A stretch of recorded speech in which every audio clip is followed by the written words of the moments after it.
শিবগঞ্জপল্লী bridge অবস্থা খুব খারাপ হয়ে আছে।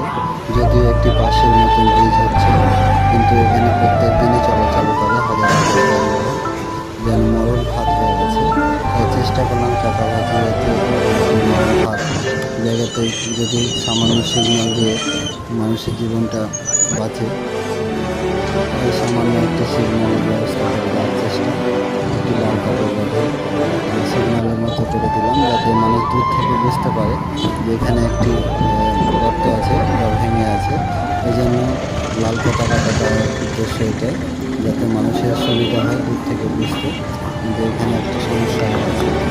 আপনারা যারা এরকম বিপজ্জনক জায়গা দেখবেন আশেপাশে, আপনারা চেষ্টা করবেন আপনাদের সাবধানে মানুষ পারাপারে সুবিধা দেখে বুঝতে পারে এখানে কোনো ধরনের দুর্ঘটনা ঘটতে পারে। এই ধরনের সতর্ক সবসময় আপনাদের আশেপাশে এরকম